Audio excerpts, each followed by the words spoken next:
The abandoned shack on the edge of the colony. The human colony was peaceful most of the time. People worked during the day and rested at night.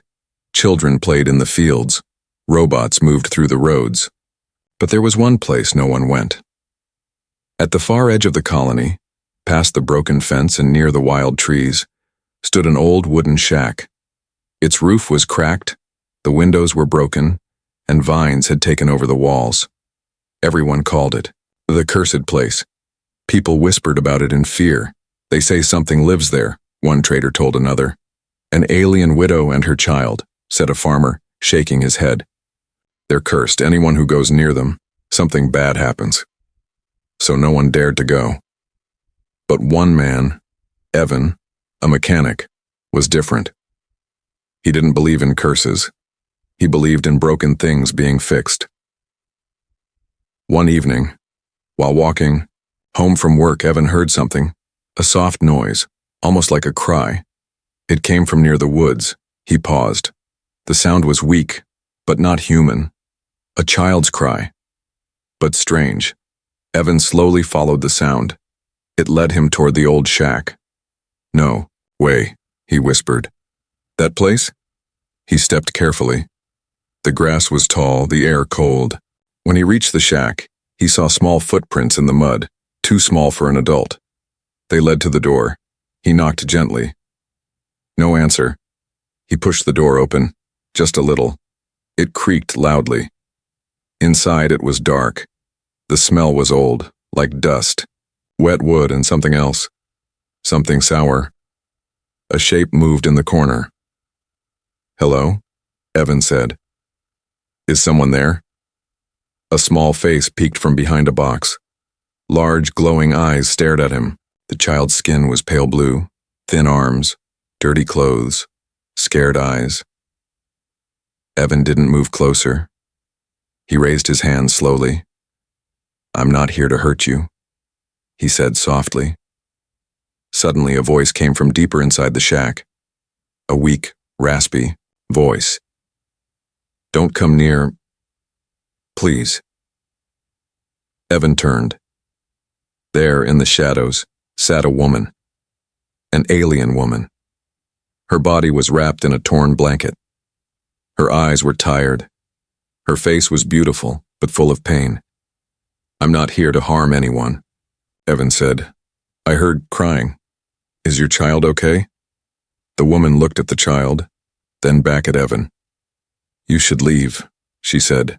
People like you don't come here to help. Maybe I'm not like them, he replied. The child stepped forward just a little. He held a piece of broken bread in his tiny hand. He didn't speak, just watched Evan, like he didn't know what a kind face looked like. What's your name? Evan asked the woman. She looked down. It doesn't matter. No one wants us here. They call me cursed. That's all you need to know. Is that why you're hiding in this broken place? She nodded slowly. My mate died in the war. My people were scattered. I came here for safety, but they saw the marks on my skin and screamed. They say I bring bad luck. They say my child is touched by death. Evan looked at her arms. Strange glowing lines ran across her skin like lightning. They pulsed gently. I don't believe in curses, Evan said. You should, she replied. The last man who helped, Haw, died 3 days later. A cold wind blew through the shack. The child hugged his mother. Evan took a deep breath. He had seen many broken machines, old robots, rusted engines, forgotten tools. But this wasn't metal. This was a broken family. I'm Evan, he said finally. I fix things. Maybe I can help fix this too. The woman looked at him with disbelief. Even if it kills you? He smiled a little. Well, that would be bad business. The child, still quiet, stepped closer. He touched Evan's hand lightly. His fingers were ice cold. His eyes were full of sadness. No one had touched Evan like that in years. With trust, with hope. He made a decision. I'll come back tomorrow, with food, with medicine, maybe even a heater, Evan said. No one ever comes back, the woman whispered. Then I'll be the first. He turned and walked away, feeling her eyes on his back. Behind him, the shack stood silent again. But something had changed. The curse hadn't scared him. The curse had cried, and he had listened. The next morning, Evan returned. He carried a warm blanket, a bag of food, and a small solar heater. He walked slowly, carefully, like someone stepping into another world. The sky above was cloudy. A cold wind followed him like a warning. When he reached the shack, the door was still half open. Quiet. Evan stood outside for a moment, then gently knocked. No answer. Hello? It's me again. Evan, he said. Still nothing. He pushed the door open. Inside, the room was darker than before. The weak sunlight couldn't reach far. Then he saw them, curled in a corner. The alien mother held her child tightly as if the world might take him. They looked thinner than before. Colder. Weaker. I brought food, Evan said softly. He knelt down and placed the bag in front of them, then stepped back. He didn't want to scare them. The woman stared at him. Her eyes didn't show trust, but they didn't push him away either. She pulled the food close. The child didn't move. Evan noticed something strange. The boy hadn't said a single word since yesterday, not even a sound. No laugh, no cry, not even a whisper. He just stared. Quiet. Always quiet. Does he ever speak? Evan asked. The woman looked down.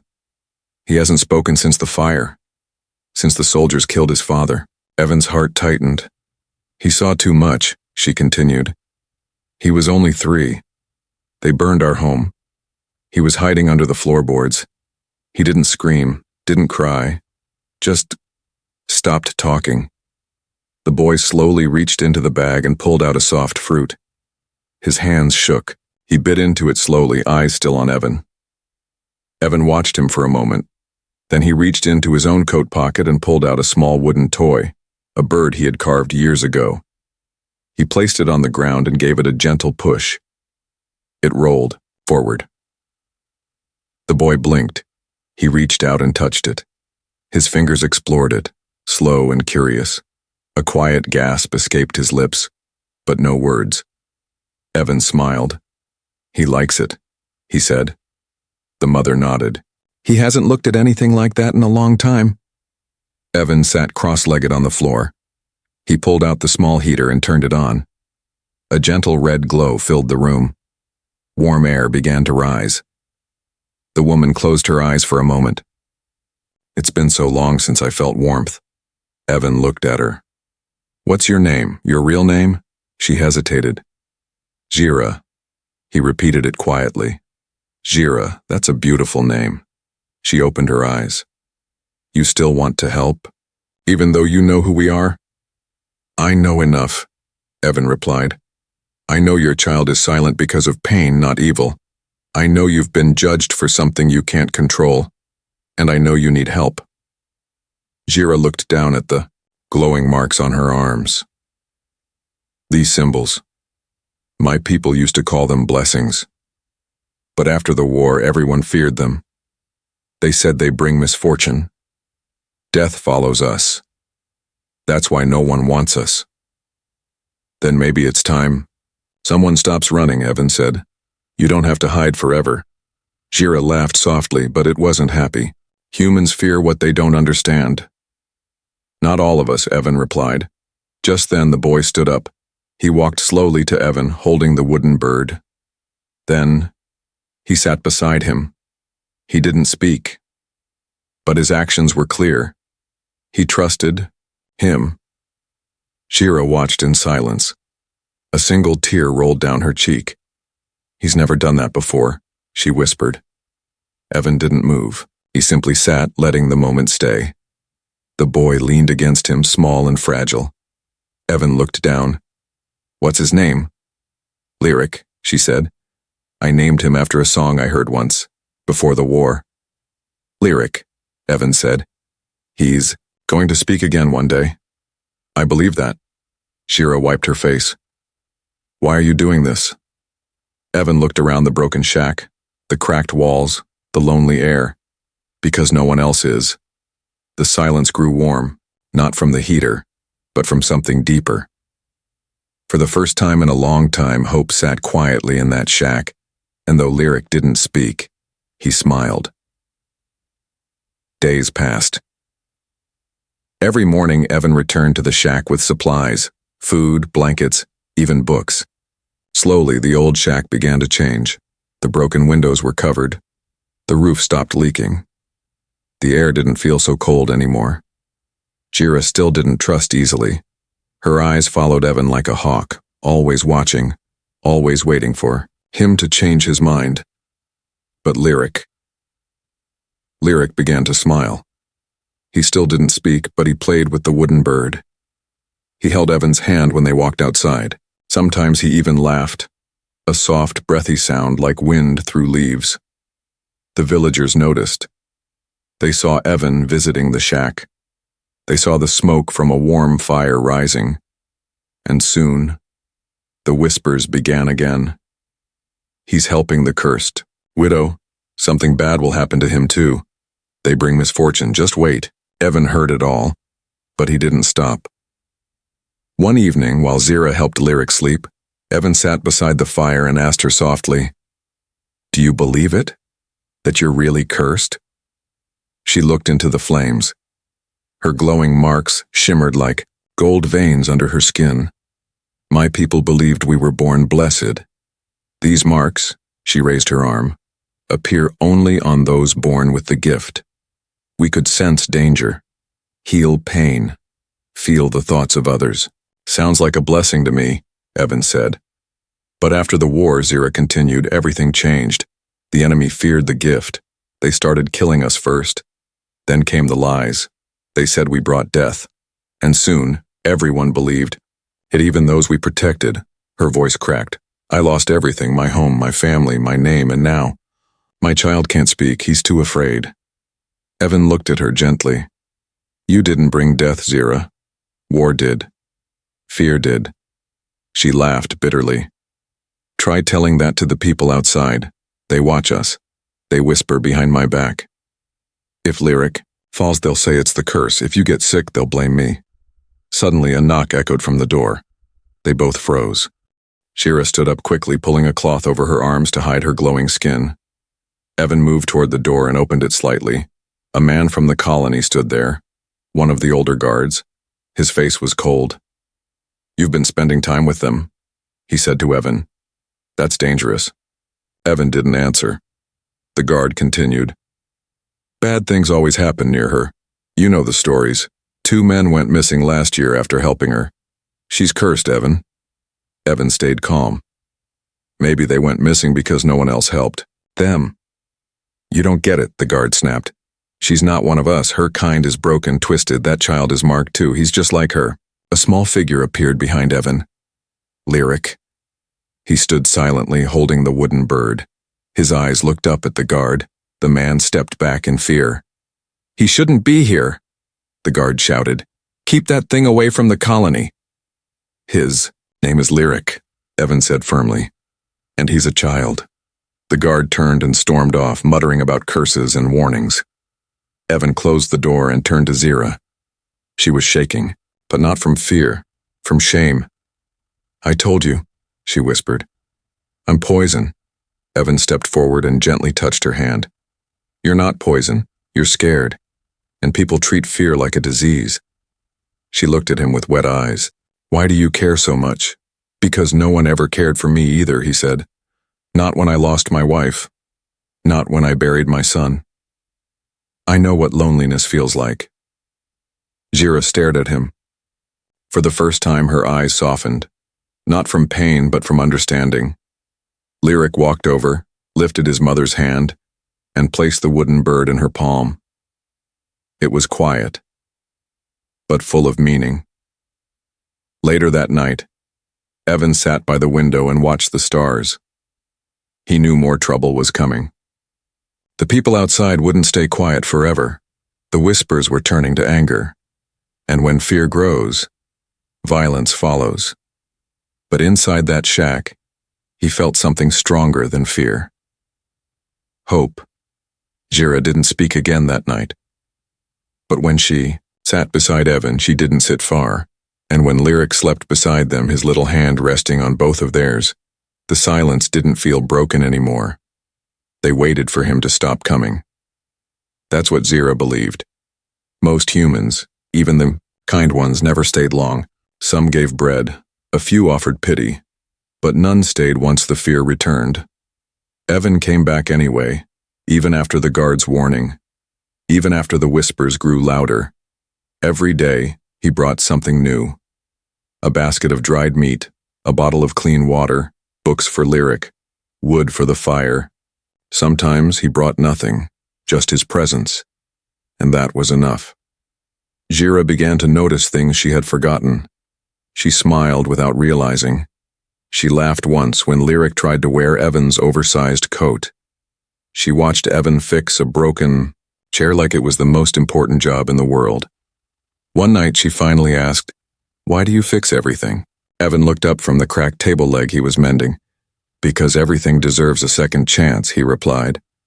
Jira stared at him for a moment, then quietly returned to her seat. Lyric, sitting between them, slowly leaned on Evan's shoulder. Evan didn't move. He let the boy rest. Jira whispered, "You've been here longer than anyone else.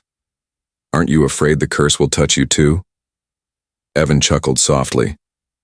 "If this is a curse, it's the kindest one I've ever met." She didn't smile. Not yet, but her eyes didn't look so tired anymore. Outside the shack, the colony buzzed with rumors. "Evan's going to die next," someone said at the market. "He's under her spell," said another. They didn't understand. They didn't want to understand. One night, Evan stayed late. The sky turned black, and the wind howled. A storm rolled in fast. "You should go," Zira said, standing by the door. "It's dangerous." Evan glanced outside. "It's worse out there. I'll stay in the corner if that's okay." Jira hesitated. Her hands shook slightly. "It's fine." He made a bed with an old blanket. Lyric curled beside him, like a kitten. Jira sat by the fire, silent. Then softly Evan said, "I had a family once." Jira turned her head. "My wife, Lena, and my son Jacob. They died in a shuttle accident 3 years ago.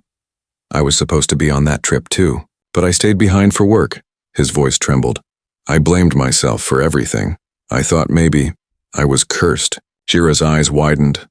"I left the city, started over here, fixed machines, stayed alone. I didn't think I'd care again. Then I found your shack." Jira stood up, walked to the window, and whispered, "Maybe we were both meant to be forgotten." "Maybe," Evan said. "But I didn't forget you, and neither will the world once they know the truth." "What truth?" she asked. "That you're not cursed, you're a survivor." That night the storm grew worse. The roof shook, the wind screamed, the fire flickered. Suddenly a loud crash came from outside. Evan jumped up and opened the door. Large wooden pole had fallen from the hill, smashing into the edge of the shack. Part of the wall cracked open. Lyric screamed, not out loud, but in panic. His small body trembled. He clung to Zira. She held him tightly, glowing marks on her, arms lighting up like fire. Evan rushed forward. "We have to fix it before it collapses." "I'll help you," Zira said, standing up. Together, in the wind and rain, they pushed the pole aside. Evan nailed broken boards into the gap. Zira held the frame steady, her skin lighting the way. By the time they finished, both were soaked, cold but alive. Evan looked at her, panting. "You're strong." She smiled, truly smiled for the first time. "You're stubborn." They laughed. In that ruined shack, during that raging storm, something unspoken passed between them. Not love. Not yet. But something just as rare. Belonging. The next morning, when the sun broke through the clouds, Jira stepped outside for the first time in weeks. Evan stood beside her. Lyric held both their hands, and for a moment, the world felt right. But far in the distance, someone watched, a shadow near the trees, and it wasn't human. The forest was never silent anymore. Evan noticed it. First, he used to hear birds, the rustle of leaves, and the sound of insects buzzing in the warm air. Now, it was still. Too still. The trees near the shack stood like statues. No wind moved them. The shadows between them grew longer. Too long for the time of day.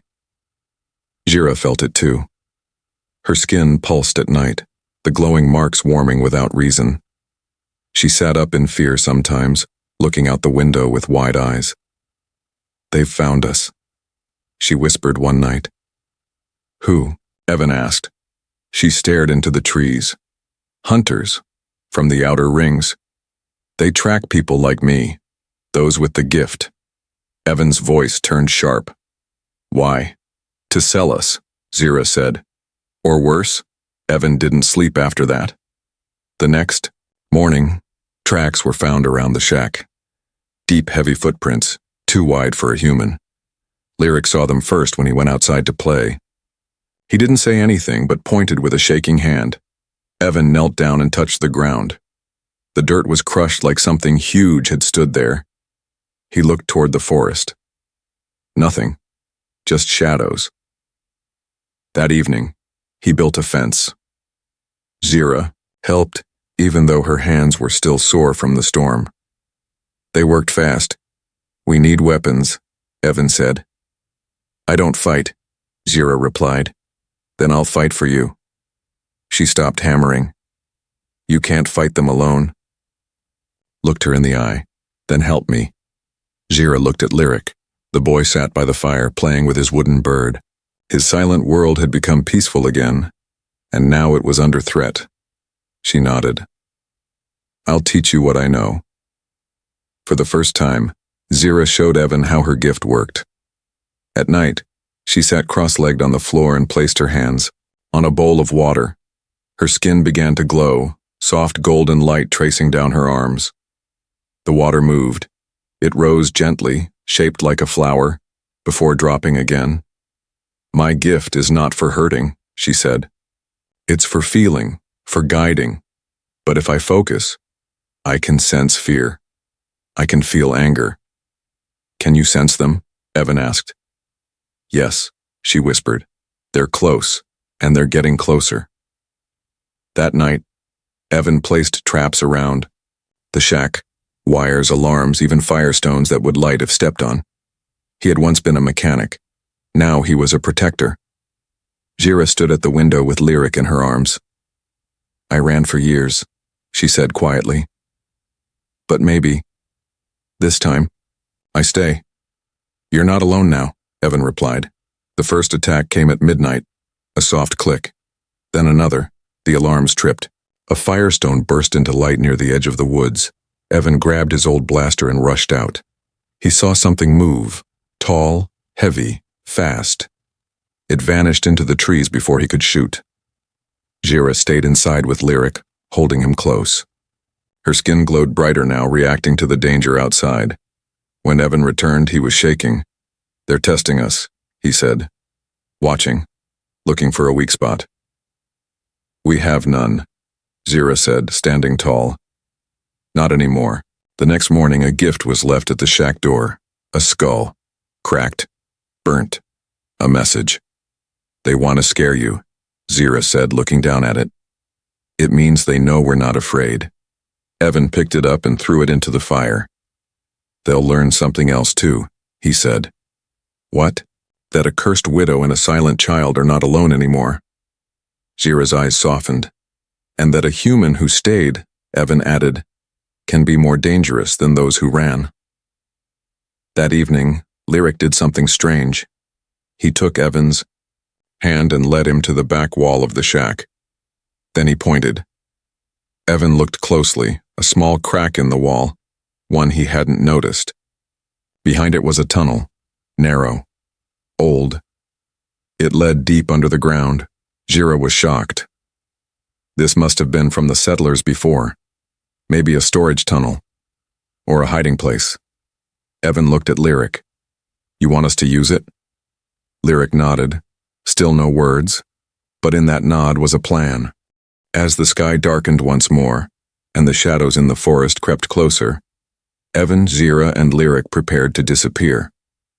Not forever. Just long enough to strike back. Because the shadows were coming. But this time they would not find victims. They would find a family ready to fight. The tunnel was cold and narrow. Evan moved first, holding a small lantern in his hand. Zira followed, one hand gripping Lyric, the other dragging a pack of supplies. Behind them, the shack grew smaller and smaller, until darkness swallowed it completely. They didn't speak. The silence was heavy, full of fear, but also full of focus. This was no longer just escape. This was strategy. Hours passed. They finally reached the end of the tunnel, a hidden chamber deep under the forest floor. It was old, filled with broken crates, rusted tools, and a cracked map of the colony from decades ago. Evan placed the lantern down. This place was built for hiding. Shira looked around. Or for war. Lyric stood silently. His glowing eyes scanned the walls. Then, as if pulled by instinct, he walked toward a stone panel. Shira watched closely. What is it, Lyric? The boy placed his hand on the stone. It lit up, not with fire, not with electricity, but with ancient energy. Symbols, just like the ones on Zira's arms, appeared on the stone. Glowing, alive.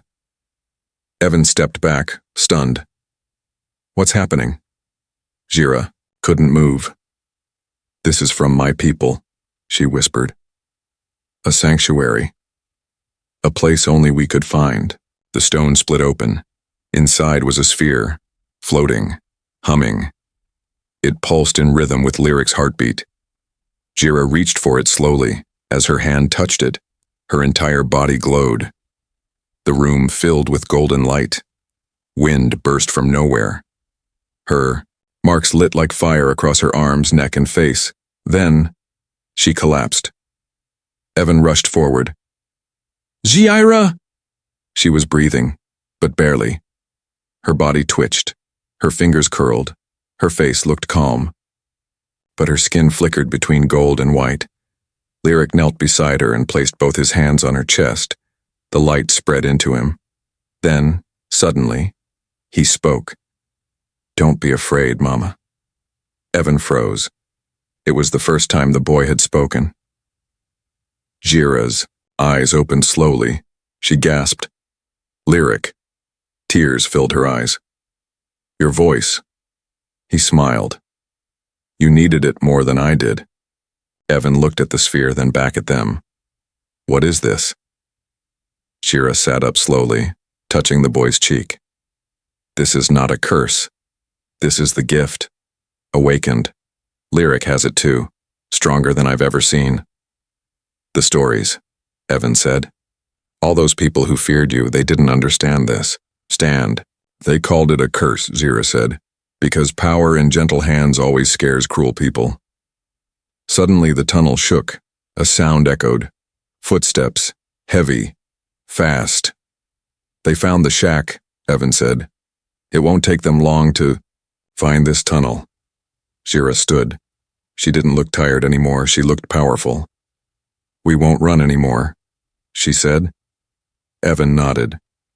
Then we fight. Back at the surface, night had fallen. A group of 5 figures stood near the burned shack. They wore armor made of bone and black steel. Their leader, a tall creature with silver eyes, sniffed the air. She was here. Another figure stepped forward. The child's power is waking. We must catch them before he connects fully. They cannot be allowed to awaken the core, the leader growled. But what if they already have? Silence. Then the leader raised his hand. Burn everything. Below, the chamber glowed again. Zira now stood in the center, her arms stretched outward. I can feel them, she said. They're ready to kill. So are we, Evan said, handing her a small energy shield. Zira didn't take it. She closed her eyes. The light from her body grew brighter, and began to lift the old machines in the room, tools, broken shields, old parts. They floated, surrounded by golden light. Then they began to repair themselves. Evan's jaw dropped. You're rebuilding them, with your mind. Jira opened her glowing eyes. With my gift. As the enemy descended into the tunnel, they weren't met with fear. They were met with light. Jira stepped forward, golden fire around her hands. Evan stood beside her, blaster ready, and Lyric stood in silence, the sphere floating behind him, his eyes glowing like suns. The invaders stopped. What is this? One hissed. Jira spoke, her voice louder than thunder. This is not a curse. This is our power. And you will not take it from us again. Then the battle began. The battle ended before sunrise. The forest was still smoking. The bodies of the attackers, now motionless, lay at the edges of the hidden tunnel. Some had fled when the light grew too strong. Others collapsed, their minds crushed by the wave of energy Lyric had released. No weapons had touched them. Just the truth. Jira's truth. Lyric's awakening, and Evan's choice to stay. Jira stood at the tunnel's entrance, glowing faintly in the first morning light. Her face was calm. Her arms were streaked with golden energy, but her hands no longer shook. Beside her stood Lyric, taller somehow, as if the fear had melted off his small body during the night. Evan leaned against a tree, bruised and muddy, but smiling. You, too, he said, breathing hard, are something else. Jira looked at him, tired but thankful. You didn't run. Didn't plan to. She walked to him. You saw me at my worst and stayed. I saw the world treat you like a monster, he replied. And you still saved it. They didn't say more. They didn't need to. When they returned to the colony, people stared. The same people who once spat at Jira's name now stood silently as she walked past. Her glow had faded, but the power still clung to her like an invisible crown. Some stepped back, some bowed their heads. Children peeked from behind doors, pointing at Lyric with wide, curious eyes. The guard who had once warned Evan stood frozen. As they passed him, Jira paused. He couldn't meet her eyes. She simply said, "Fear makes people blind," and moved on. Evan spoke to the colony council that afternoon. He told them everything, about the attackers, about the gift, about the lies spread for years. They called her cursed, Evan said. But she protected this land more than any of you ever did. Silence. Then a voice from the back said, "What do you want?" Evan looked to Jira, then answered, "A home, for her, for Lyric, for others like them. And if we say no?" Someone challenged. Evan smiled. "Then you'll have to make me leave." Jira stepped forward and raised her hand. The light returned, soft, warm, beautiful. "No more running," she said. By the next day, things began to change. The shack was rebuilt, by both humans and aliens together. It wasn't hidden anymore. It was painted, decorated, loved. A garden was planted where the forest once threatened. Jira helped build homes for other refugees with gifts. The people stopped whispering cursed. They began saying guardian. Weeks later, Lyric stood in the middle of the colony square holding a small piece of wood, a new toy bird. He handed it to a human child. The child smiled. Lyric smiled back. And then, clearly, proudly, he spoke again. "Want to play?"